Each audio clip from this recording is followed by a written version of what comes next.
Bonjour à tous et bienvenue dans cette seconde vidéo d'une chronique dédiée à l'origine de Microsoft.net. Donc dans la première vidéo, j'avais vraiment brossé la période 1995-2002, à savoir quels outils, quels langages et technologies de développement étaient en place pour pouvoir faire du développement sur Windows, avant l'arrivée de Microsoft.net en 2002. Je vous invite à regarder cette vidéo si vous le souhaitez, elle n'est pas nécessaire pour autant, elle n'est pas obligatoire pour la suite du programme. Donc dans cette seconde vidéo, je vais plus parler de la période 2002-2020, tout simplement de la sortie du premier framework Microsoft.net jusqu'à la version, au mois de novembre dernier, de la version 5 de .NET, et toutes les avancées qu'il y a eu.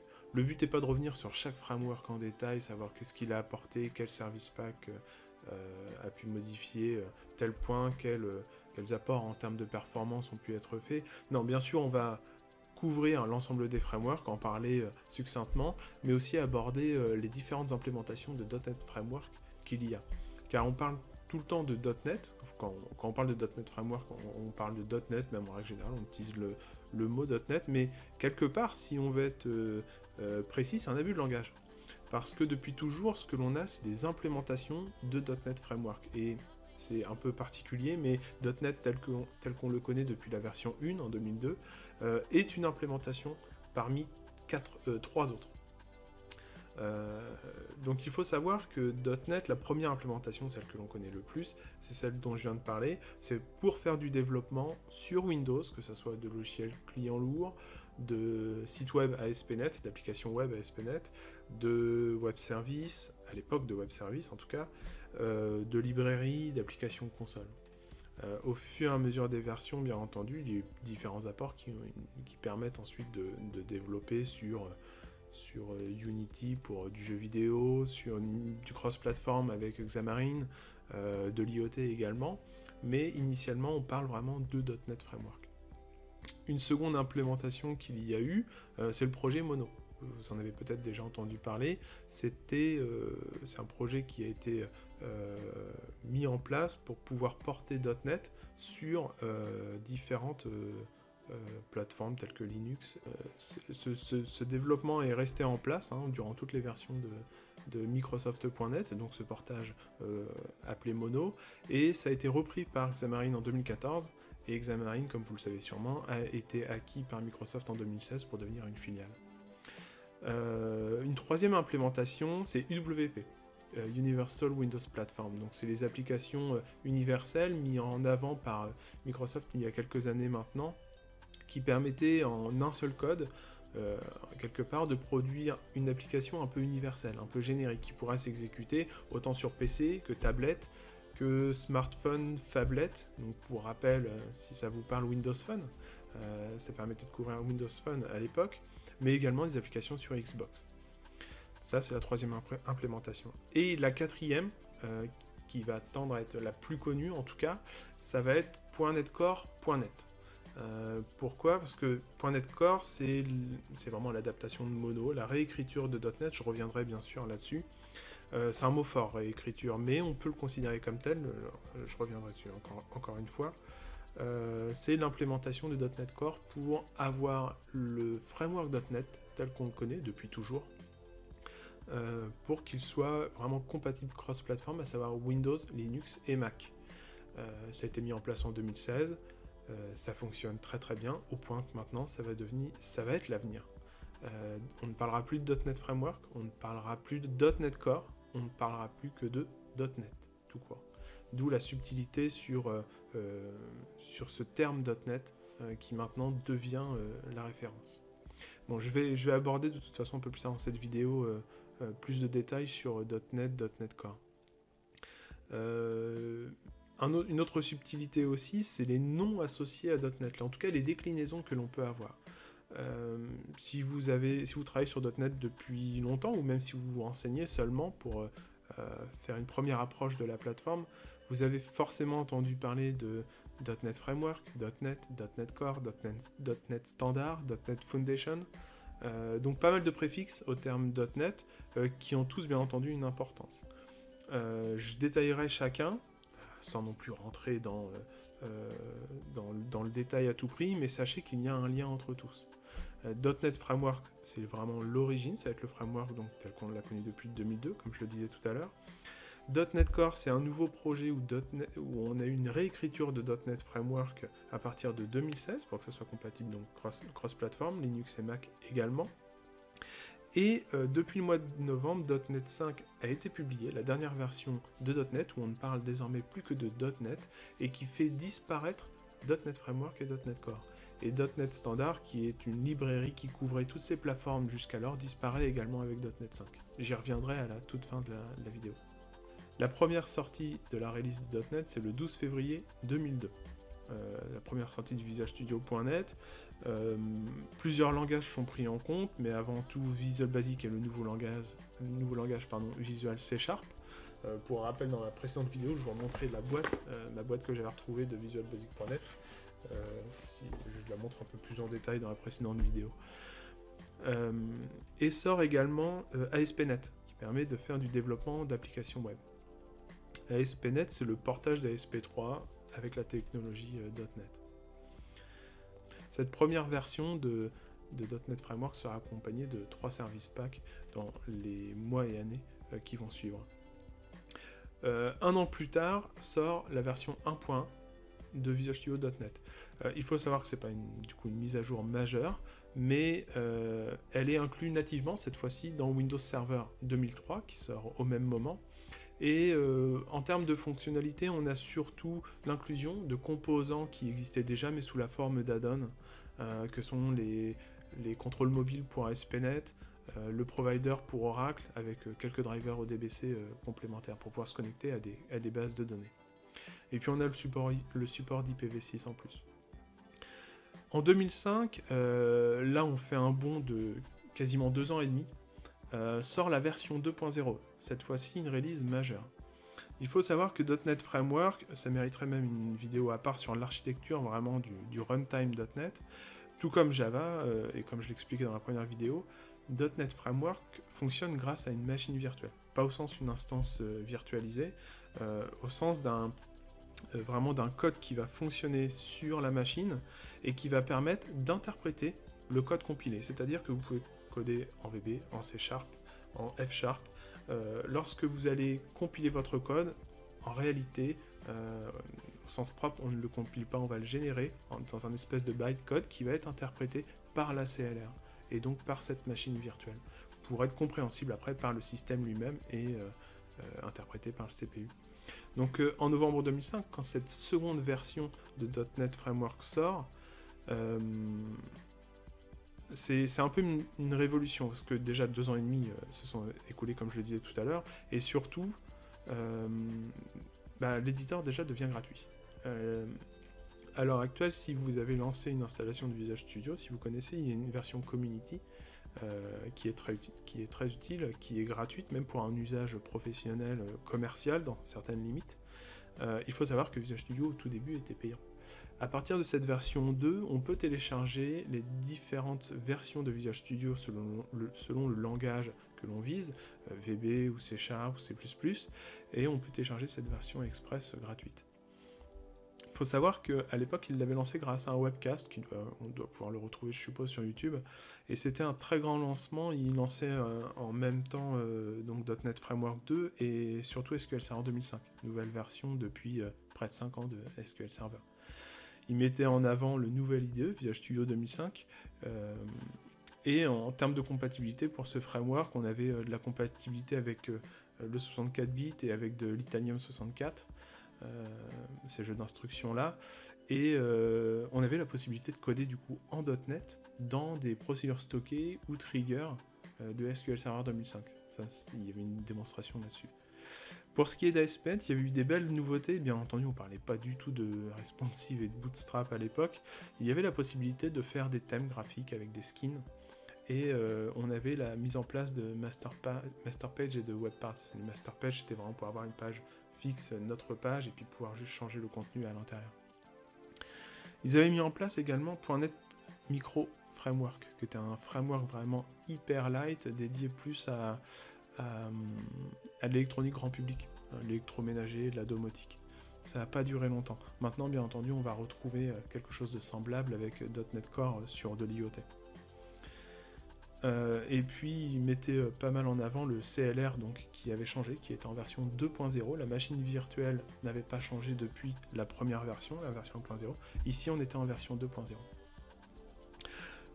Ensuite, en novembre 2006, on a eu la version 3, liée à WinFX. C'était au lancement de Windows Vista. Le Visual Studio passe en version 2008. On n'a pas de changement d'architecture majeur, on reste toujours sur la machine virtuelle 2.0, le CLR 2.0, mais on a quand même 4 composants qui ont leur importance.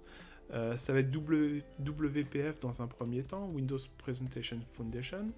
Il faut savoir que si vous voyez j'ai envie de dire les vieux logiciels, en tout cas les vieilles représentations de logiciels que l'on a connus pendant des années, vraiment la forme carrée, rectangulaire, grise, avec la croix en haut à droite, le bouton pour agrandir la fenêtre, l'abaisser, etc.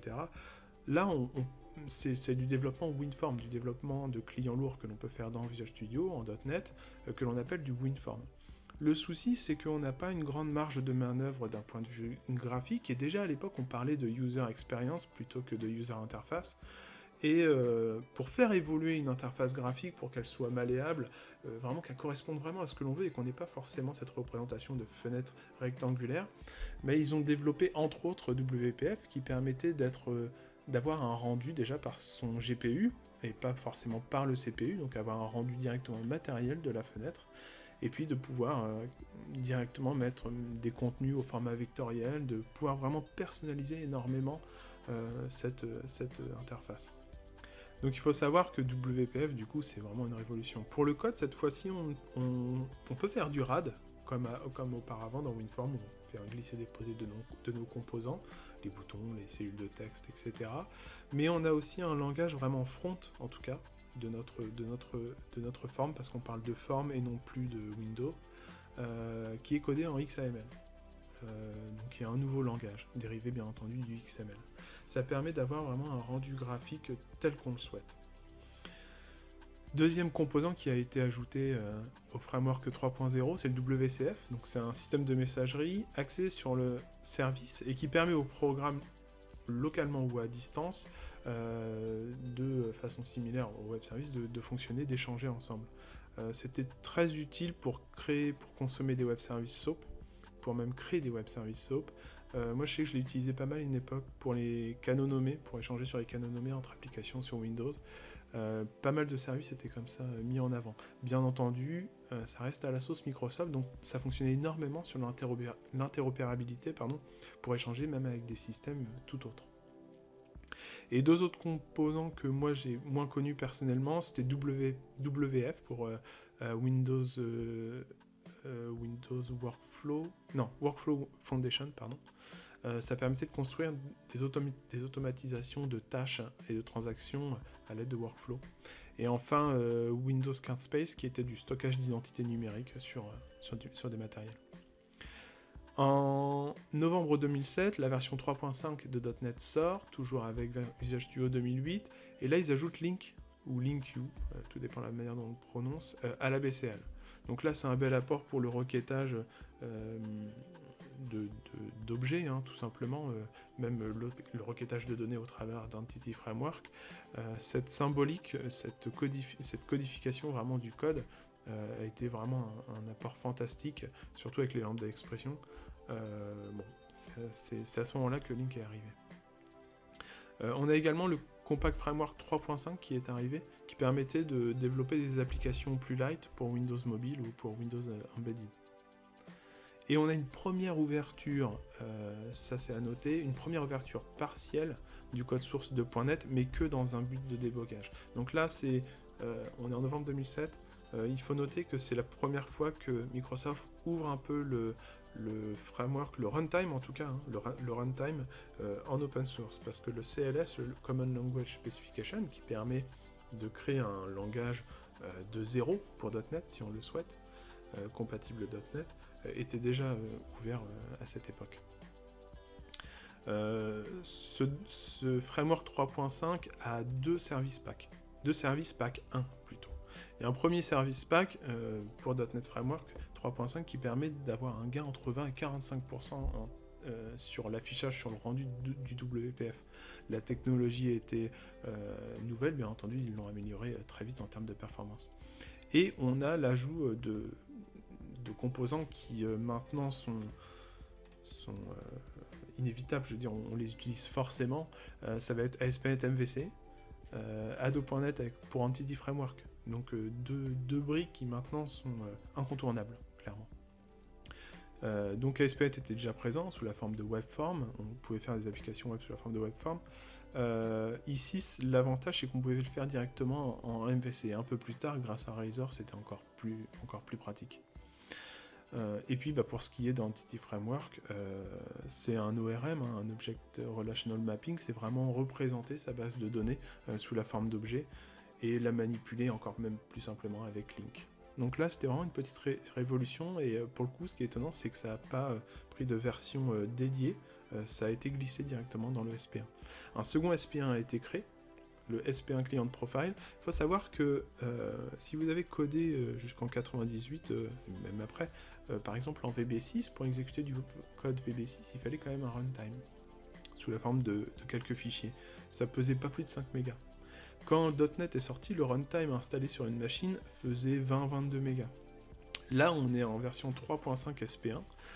Le runtime, il fait près de 250 mégas. Donc à installer, c'est assez lourd. C'est pour ça qu'ils avaient fait une version de seulement 28 mégas, qu'ils appelaient le SP1 Client Profile, et qui permettait vraiment de couvrir les librairies nécessaires pour exécuter une application client lourde en WinForm, par exemple. 2010 sort la version 4.0. Donc la version 4.0, elle sort avec 1 an et demi de retard.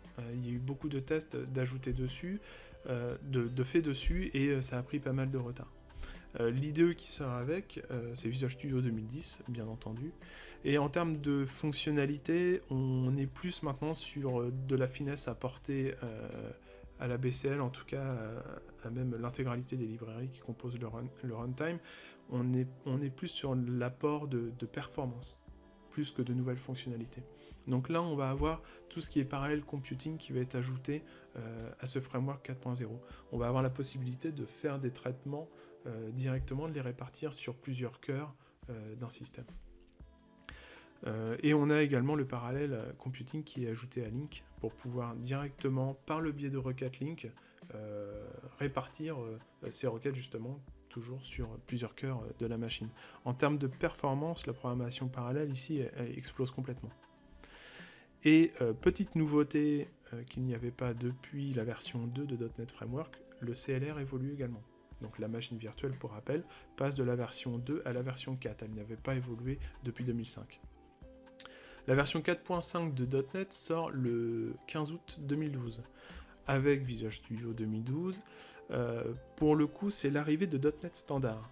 Donc .NET Standard, c'est remettre à un niveau un peu plus bas, on ne parle pas du tout de programmation de bas niveau, hein, mais c'est juste pouvoir se dire que depuis maintenant 10 ans que .NET existe, on fait plus juste des applications clients lourdes, on fait plus juste des applications web, on va faire directement des services SOAP, plus, là on commence à faire plus des services REST, on va faire de l'application console, on va commencer à faire peut-être un petit peu de cross-platform avec Mono, enfin on va couvrir différentes plateformes, et bien entendu l'intégralité de .NET n'est pas compatible pour tous ces aspects-là. Donc le but c'est de se dire, on va cibler une partie du framework qui est intégralement compatible avec toutes ces plateformes, toutes ces possibilités. Ils mettent ça dans .NET Standard. C'est-à-dire que vous êtes, je vous donne un exemple vraiment parlant, vous êtes en train de faire un logiciel dans votre société, et puis pour un besoin interne par exemple, et puis dans la foulée vous allez faire une application web qui exploite certaines données en commun avec ce logiciel. Pour faire les choses correctement, vous allez faire une librairie entre deux que vous allez coder. La librairie, plutôt que la coder avec .NET Framework, vous allez la coder en .NET Standard. Ça ne changera rien du tout à votre code. Ça vous dira juste si vous utilisez ça ne vous permettra pas en tout cas d'utiliser des librairies très particulières qui ne sont pas couvertes par .NET Standard. L'avantage, c'est que la portabilité peut se faire pour tous ces types de projets. Et on verra plus tard que tout ce qui est codé en .NET Standard, à partir d'une certaine version de .NET Standard, est nativement compatible aussi pour .NET Core. Bon, je reviendrai sur .NET Standard, bien entendu. Avec Visual Studio 2012 et donc .NET 4.5, mais Visual Studio 2012 particulièrement, arrive l'intégration native du manager pour les packages Nuget. Les packages Nuget existaient déjà depuis 2 ans en tant qu'add-on, mais là c'est pris en compte directement dans Visual Studio 2012. Il faut savoir qu'avant les packages Nuget, quand vous voulez utiliser la librairie d'un éditeur tiers, ce que l'on faisait, c'est qu'on allait sur son site web et puis il fallait penser à y retourner de temps en temps pour voir s'il n'y avait pas une mise à jour de la librairie. Pour le coup, la version 4.5 marque l'adieu à Windows XP. Windows XP ne devient plus compatible pour .NET Framework à partir de la version 4.5 en tout cas. À savoir que jusqu'alors, pour les versions juste avant, il fallait un Windows XP vraiment à jour avec un Service Pack 3 minimum d'installer et différentes mises à jour. Ensuite, les versions de .NET vont se succéder. Là, pour rappel, on est en 2012. Vont se succéder avec différents apports, souvent plus des mises à niveau pour des compatibilités en termes de normes réseau ou d'affichage d'écran avec des écrans HDPI, enfin avec des hauts niveaux de pixelisation, de définition, pardon. Donc on a la version 4.5.1 en octobre 2013 avec Visual Studio 2013. La version 4.5.2 en mai 2014, Visual Studio 2015, 4.6 en juillet 2015, 4.7 en mai 2017 avec Visual Studio 2017 et 4.8 en avril 2019 qui est la toute dernière version en date de Microsoft.NET Framework. Donc à partir de 2014, Microsoft, enfin même un petit peu avant, Microsoft s'est penché sur le fait de rendre compatible le .NET Framework pour Linux et pour Mac. En novembre 2014, ils annoncent officiellement qu'ils veulent rendre .NET Framework compatible cross-platform pour l'intégralité de la stack, c'est-à-dire pour l'intégralité des librairies. Donc, par rapport à ce que je vous disais tout à l'heure sur .NET Standard couvre une grande partie de .NET Framework. Là, ici, le but, c'était de faire quelque part un nouveau .NET, mais que l'on réécrit complètement. Mais en gros, on reprend la même chose, et on le refait, mais pas compatible que Windows, mais également Mac et Linux. Et bien entendu, avec peut-être la possibilité de rajouter des performances, ajouter peut-être même de nouvelles librairies prévues de longue date. Donc ils annoncent ça en novembre 2014, et ils veulent vraiment que ça soit les fondations, en tout cas, que ce nouveau framework .NET représente les fondations de toutes les versions ultérieures qui sortiront. Donc là, par contre, on a un petit problème, c'est que .NET Framework, s'il est ouvert que partiellement pour l'open source et pour certaines briques du runtime du framework, Microsoft doit revoir complètement son licensing. En effet, là, on est sur un produit quasiment, pas intégralement, mais quasiment intégralement propriétaire, pardon. Et il va falloir le rendre open source. Donc là, il y a un très gros travail en amont de Microsoft pour rendre ouvert vraiment le code. Dans un premier temps, pour analyser ce qu'ils veulent sortir sur cette première version d'un .NET Framework ouvert à plusieurs plateformes, et ils savent qu'ils ne peuvent pas tout couvrir. C'est leur but, mais ils ne peuvent pas tout couvrir. Donc dans un premier temps, ils annoncent qu'ils vont couvrir juste la possibilité de créer des librairies, des applications console, et des applications web, ASP.NET et ASP.NET MVC. Ce qui est logique. Ce qui ne peut pas être couvert dans un premier temps, c'est WinForm et WPF. Il faut vraiment faire un très très gros travail d'adaptation pour reprendre la possibilité de créer des fenêtres sur Mac, et encore pire sur Linux avec les différents types de bureaux qui peuvent exister. Donc très vite, ils disent qu'ils ne couvriront pas WPF ni WinForm, pour Linux et pour Mac, mais qu'ils couvriront quand même pour Windows, réécrit complètement en .NET Core, mais que par la suite. Donc la CLR devient la Core CLR, bon, c'est juste pour pour cette précision-là, le terme change. Et la première version de .NET Core sort le 27 juin 2016. Il n'y a pas de nouvelle version de Visual Studio d'apporter avec, enfin il n'y a pas de nouvelle version spécifique, c'est une mise à jour, c'est l'update 3, c'est dans l'update 3 que sort .NET Core 1.0. Donc encore une fois, toute la stack n'est pas prise en compte dans cette première version, donc beaucoup de monde s'y est intéressé. Le reproche qui était fait systématiquement, c'était de dire j'aimerais l'adopter et migrer même carrément des sites web, des applications web que j'ai, ou des applications console. Toutefois, vu que toute la stack n'est pas couverte, je peux même pas compiler. Ils sortent la version 1.1, cette fois-ci lors de la sortie de Visual Studio 2017, quelques mois après, en novembre. La version 2.0 sort le 14 août 2017, et pour le coup, c'est une date vraiment importante, car ça signe réellement la réécriture complète, intégrale de .NET vers .NET Core. Et donc, quelque part, ce 14 août 2017, après 15 ans d'existence de .NET, on peut dire que .NET devient compatible pour Linux et pour Mac. Donc c'est véritablement important, c'est une révolution. Moi-même, connaissant .NET depuis toujours, je dois admettre que utiliser à partir de ce moment-là .NET Core a été vraiment un tournant quelque part dans ma carrière, parce que ça ouvrait de nouvelles perspectives. Pouvoir tout faire tourner sur Linux, plutôt que sur 2IS par exemple, pour des sites web, ou même des jobs pour faire des jobs, ça apportait forcément une nouvelle perspective. Et en termes de performance, ça n'avait plus rien à voir avec Entity Framework. On n'est qu'en version 2. ASP.NET Core 2 arrive par la même occasion, et Entity Framework Core 2. Au mois de mai 2018, la version 2.1 qui ajoute des performances. Pareil pour la version 2.2. La version 2.2, le gain en performance a été très très impressionnant. Il publie énormément de benchmarks entre la version 2 et la version 2.2. C'était assez impressionnant à voir. La version 3, la version 2.2 sortait avec Visual Studio 2019. La version 3 sort avec une mise à jour de Visual Studio 2019 et apporte le support de WinForm et de WPF, cette fois-ci en .NET Core. Et ça ajoute encore une fois énormément de performance vis-à-vis de la BCL, et donc un code écrit en 2.2 qui était déjà bien plus performant qu'en 2.0 devient encore plus performant en 3.0. La version 3.1 sort en décembre 2019. Il n'y a pas de version 4 pour éviter l'amalgame avec .NET Framework, et en novembre 2020 sort la version 5 de .NET Core qui, pour le coup, éclipse et tire un trait sur l'époque .NET Framework et la courte époque .NET Core. C'est pour ça que maintenant on ne parle plus que de .NET 5. Donc on a fait le tour, nous voilà en janvier 2021.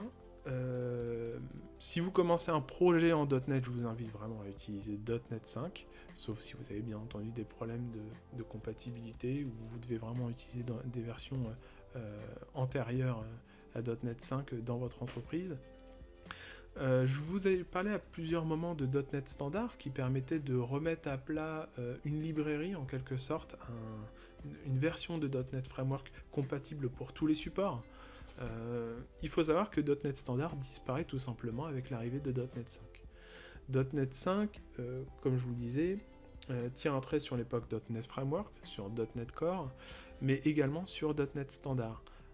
À terme même, tous les mois de novembre, dans les prochaines années, Microsoft compte sortir une version majeure, .NET 6, .NET 7, .NET 8, qui s'appuieront tous sur .NET 5, en tout cas cette nouvelle version de .NET. Donc .NET Standard avait été créé avec la version 4.5 du .NET Framework, la version 1.0 de .NET Standard, et jusqu'en novembre 2019, on était arrivé à la version 2.1 avec .NET Core 3. En septembre 2020, Microsoft a annoncé que ça serait remplacé par .NET avec l'arrivée de .NET 5.